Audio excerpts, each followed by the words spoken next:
est dans 1 Samuel 1 et 2, dans 2 chapitres de la Bible. Et je vais apporter le contexte simplement pour qu'on puisse entrer dans le but du sujet. C'est que Anne est mariée à monsieur qu'on appelle monsieur Elkanah. Amen. Monsieur Elkanah, qui signifie Dieu t'a acquis. Et Anne est une femme, quand on lit le 1 Samuel 1 et 2, Anne est une femme qui craint Dieu. Amen. Anne craint Dieu. Craindre Dieu, c'est que tu as un profond respect pour Dieu. Tu vois le risque de foncer Dieu. Craindre Dieu, c'est pas que tu as peur de Dieu, c'est que tu veux tellement que Dieu soit content, tu fais tout pour lui plaire. Amen.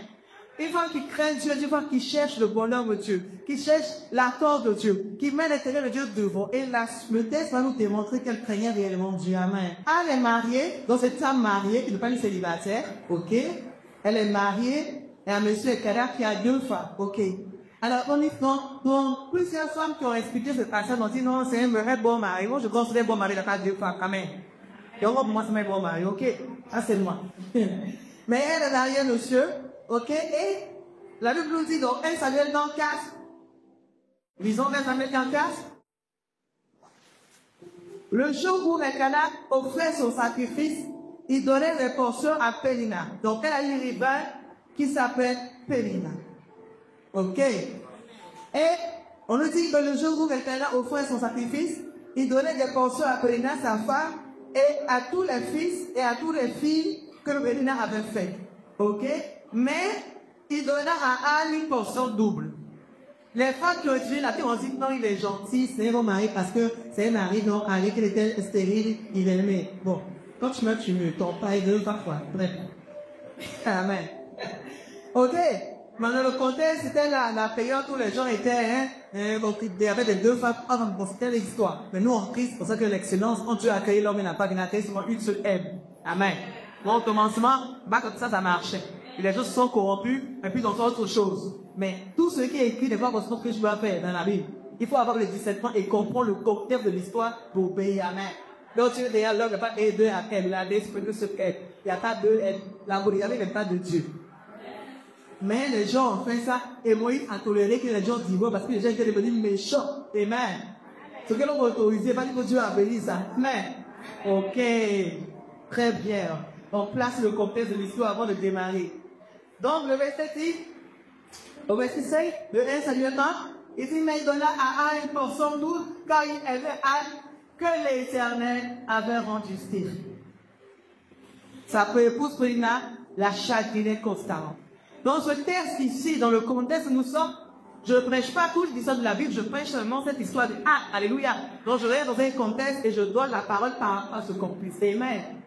Dans ce contexte, on voit une femme qui a un mari et une rivale, et son mari l'aime, il a appelé, il a les voitures, il fait tout pour qu'elle. Il dit qu'il exagère dans le matériel pour elle parce qu'il montre qu'il l'aime. Amen. Mais Dieu nous dit que Dieu avait rendu Bath stérile.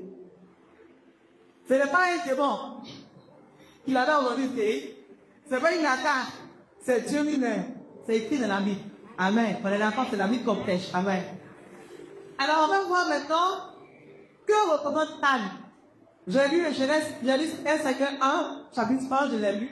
J'ai lu le 2, je l'ai relu. Je vais vous épargner la lecture. Parce que vous avez déjà lu, j'espère. Vous allez aller lire à la maison.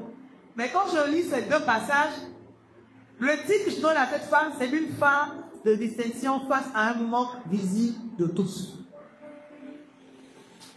Nous sommes distingués, nous sommes chrétiens, mais il y a des situations de la vie qui vont arriver.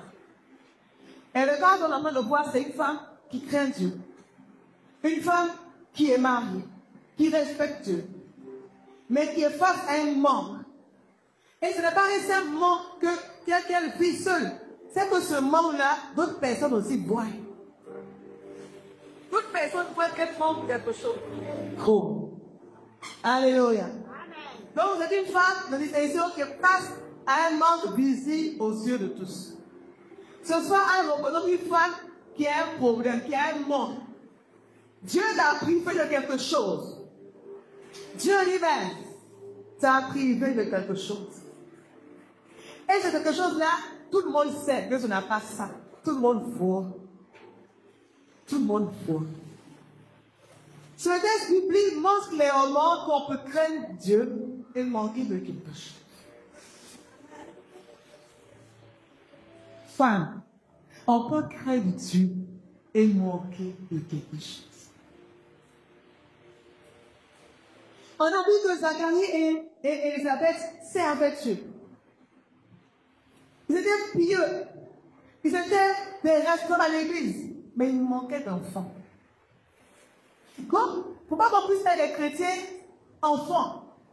On doit les chrétiens matures. Être chrétien, aimer Dieu, ne peut pas dire que tout va aller comme je veux. Il peut y avoir un serrant de ta vie où tu manques de quelque chose. Alors que tu crains Dieu. Que ce passage ouvre ton esprit sur la réalité de Dieu. Lazare et Marie étaient des gens que Jésus aimait. Jésus aimait Lazare et Marthe. Et Marie, c'est pour ça que c'est Marie. Mais Lazare fut malade un jour et Lazare est mort. Alors que Jésus aimait Lazare. Donc attention, Dieu t'aime. Que le monde que tu as ne te pousse pas à voir que Dieu ne t'aime pas. Non, Dieu t'aime. Donne-moi un amen.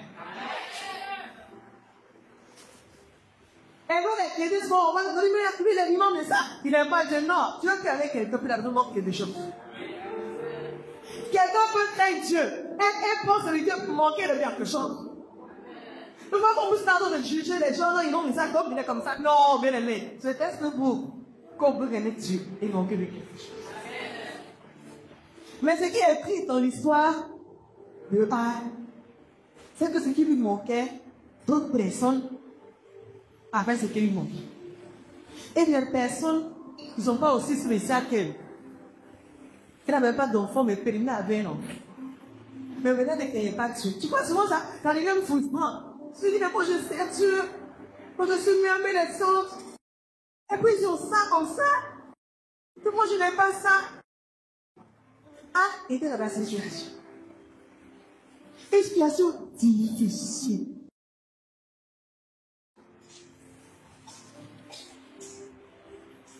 Elle voit les gens qui ont l'enfant. Mais c'est quand même la même. Il n'y a pas les gens qui veulent mourir l'enfant. Puis c'est eux qui ont l'enfant. Puis moi qui veulent mourir l'enfant, je n'ai pas l'enfant. Tu vois, c'est des choses qui. Hein? Puis quoi, le marché pour arriver à vivre dans cette saison? Seigneur me dit Amen, Païs. Oh. Alléluia. Et on voit que dans ce côté, sa coépouse. Sa coépouse se moquait d'elle. Tu vois, tu peux ouvrir un monde, ok, ça entre ton mari.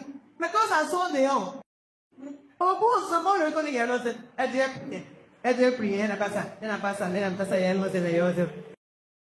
Ça fait mal, ça fait mal. Ça fait mal. Ça fait mal. Ça fait mal. Pas se barrer, ça fait mal. Ça fait mal. Deuxièmement, ce texte vous répète qu'il y a des choses dont je vous prie pour un temps afin de construire un témoignage. Donc la saison que tu traverses n'est pas le monde de feu de Dieu. Soit pour trouver quelque chose ou préparer un grand témoignage.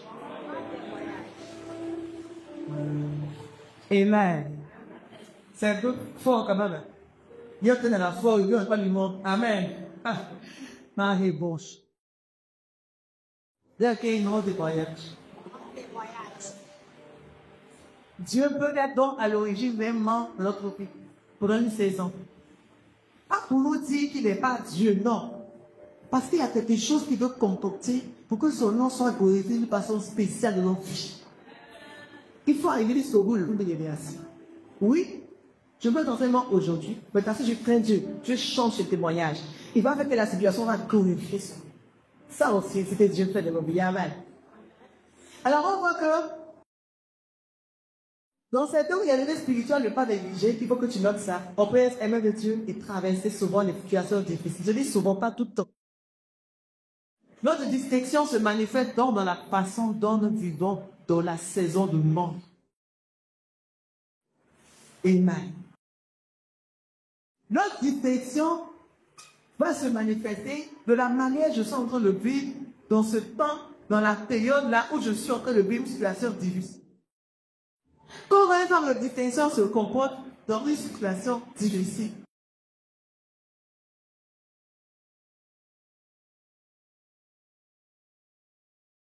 On peut dire, ok, moi je décide de le faire. Donc Dieu est mauvais, Dieu ne m'aime pas. Oui, c'est un choix. Que plusieurs hommes font. Parler, se faire, maudire Dieu. Moi qui te dis de l'église, c'est un choix. On peut aussi prôner. On peut se dire, bon, c'est du Dieu. On peut voir plusieurs décisions dans la situation qui n'est pas une bonne situation. Mais se distinguer va considérer, moi je ne dois pas donc des autres. Amen. Amen. L'histoire de Van n'est pas juste une leçon de foi, mais une leçon de sagesse. Quand j'ai lu Chad, je n'ai pas vu la foi là. J'ai vu une façon de faire, mais un haut niveau de sagesse et de distinction. Alors, on va voir que Anne va faire face à les situations. Et ce soir, je te propose qu'on puisse ensemble méditer sur les différentes situations qu'elle a traversées et comment elle a réagi à chaque situation, à chaque Seigneur, ce qui est dans la